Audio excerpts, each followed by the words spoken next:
আজকে আমার ক্লার্কশিপের পরীক্ষা ছিল। তো আজ ক্লার্কশিপ পরীক্ষা দিলাম এবং কেমন পরীক্ষা হলো সে বিষয়ে বিস্তারিত এই ভিডিওটি। আজকে পরীক্ষা আছে, তো আজকে সকালে উঠেই বাজারে আসতে হয়েছে, যেহেতু হোস্টেলের বাজার পড়েছে আমাদের রুমেই। আর রুমমেট কেউই ছিল না, তো সেক্ষেত্রে আমাকেই বাজার করতে আসতে হয়েছে। তো আমাদের মোটামুটি ওই 150 থেকে 200 মিল চলবে ওয়ান টাইম, তো সেক্ষেত্রে সেই হিসেবে বাজার হয়। তা বাজার বলতে আমি শুধু অ্যাকচুয়ালি টাকার হিসাবটাই রাখবো, তাছাড়া আমাদের সঙ্গে যারা রান্নার স্টাফ আছে তারাও এসছে।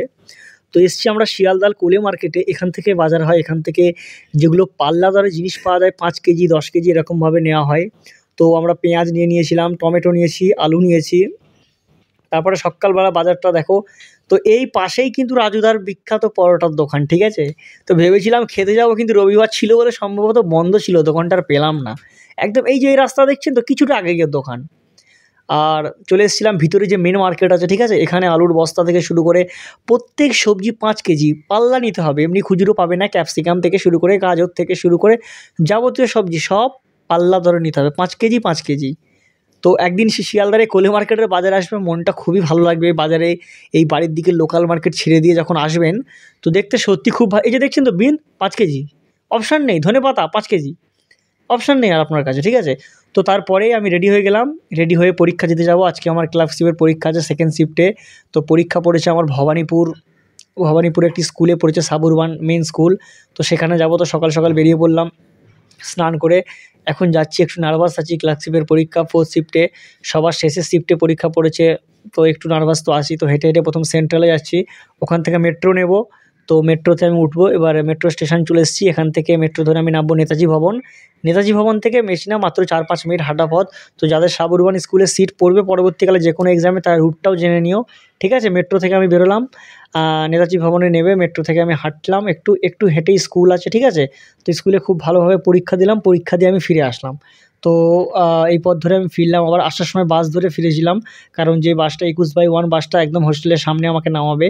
তো সেই বাস ধরে ফিরেছি, এবং পরীক্ষা দিয়ে যে কাট অফ কত হবে এবং সেই বিষয়ে বিস্তারিত কেমন হলো আমার পরীক্ষা, সেটা আমি রুমে গিয়ে ফ্রেশ হয়ে জানাচ্ছি আপনাদেরকে। তো পরীক্ষা দিয়ে চলে এসেছি।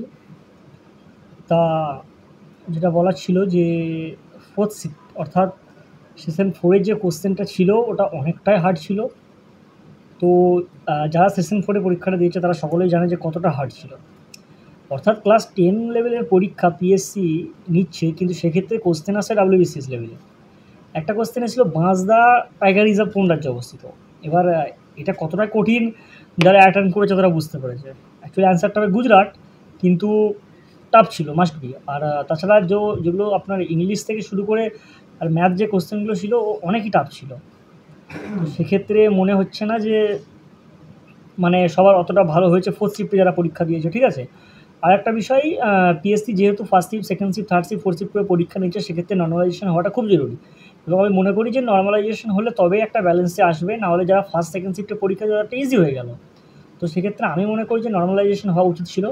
তো আমাদের শিফটে আরও 2-1টা কোশ্চেন এসেছিলো, সেগুলো সহজই আছে মোটামুটি।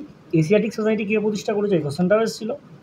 তার সঙ্গে সিন্ধু সভ্যতার যারা হরপ্পাবাসী যারা ছিল তারা কোন ধাতুর ব্যবহার জানতো না, এই কোশ্চেনটাও এসেছিলো।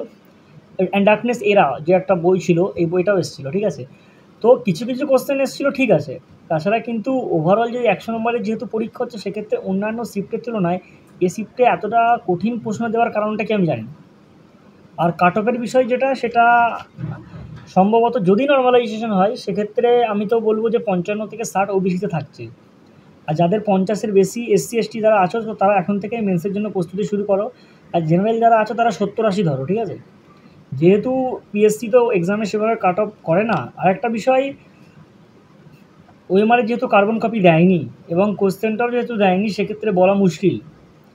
যেমন রিসেন্ট মিসলেনিয়াসের এক্সাম হলো, কোশ্চেন দিয়েছিল, ডাব্লিউবিসিএস এক্সামেও কোশ্চেন দিয়েছিল, কিন্তু কেন যে ফুড এসআই এবং ক্লার্কশিপে কোশ্চেন দিল না আমরা জানি না। ফুড এসআই রেজাল্টের কোনো খবর নেই। ঠিক সেরকম কি একই পথে এগোতে চলেছে ক্লার্কশিপও, যে এর কবে পরীক্ষা হবে, কবে প্রশ্ন দেবে, তো সেটা তো বলা মুশকিল, তাই না। তো কেন প্রশ্ন দিল না সেটা আমি জানি না। প্রশ্নটা দেওয়া অবশ্যই উচিত ছিল। একজন ব্যক্তি সে যখন পরীক্ষা দিচ্ছে, তো সে অন্তত প্রশ্নটা নিয়ে তো সে তার কাছে রেখে দিতে পারে রিমাইন্ডার হিসাবে, না। তো সেক্ষেত্রে পিএসসির এটা একটা বড়ই ভুল। আর বলতে গেলে যে তা বাদে যেই সবার কেমন পরীক্ষা হয়েছে জানিও। আর এভাবে যে ফার্স্ট শিফট সেকেন্ড শিফট করে যে শিফট ওয়াইজ পরীক্ষা নেওয়া হচ্ছে, তো সেক্ষেত্রে কেন ফোর্থ শিফটে এত কঠিন প্রশ্ন করেছে সেটাও জানি না। আর ব্যক্তিগত আমার যদি বলা হয়, মোটামুটি পরীক্ষা ভালো হয়েছে। এবার কাট অফের উপর দেখা যাক। মোটামুটি 70 থেকে মোটামুটি 90-87 মতো অ্যাটেম্প্ট করেছি। এবার কত নেগেটিভ আসে দেখি। কিছু ম্যাথ একটু ক্যালকুলেটিভ ছিল, যেগুলো ওই সময়ের মধ্যে করা সম্ভব হয় না, ঠিক আছে? একটু বেশি ক্যালকুলেটিভ ছিল, যেগুলো অন্য শিফটে দেখা যায়নি। এই শিফটে ম্যাথ, ইংলিশ, জিকে দিয়ে সবই কঠিন ছিল। যারা ফোর্থ শিফটে দিয়েছে, আমি বারবার বলছি, তারা অবশ্যই জানে যে এই শিফটেরটা all one of the toughest shift ছিল। তো কী কারণে করেছে, কেন করেছে, সেটা আমি জানি না।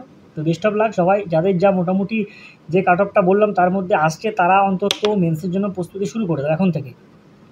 এফসিপে যেহেতু এত ভ্যাকান্সি আছে, তো সেক্ষেত্রে আমার মনে হয় মেন্সের জন্য, আর মেন্সটা এমনভাবে করো না যাতে মিসলেনিয়াসটাও ওই লেভেলে চলতে থাকে। যেহেতু মিসলেনিয়াসও রেজাল্ট দিলে তারও একটা মেন্স আছে এবং গুরুত্ব আছে, তো সেক্ষেত্রে সেভাবে পড়াশোনা করো। আর সামনে WBCS-এর নোটিফিকেশান বেরোবে, সেক্ষেত্রে বেস্ট অফ গাইস। সবাইকে ভালো করে পড়াশোনা করো।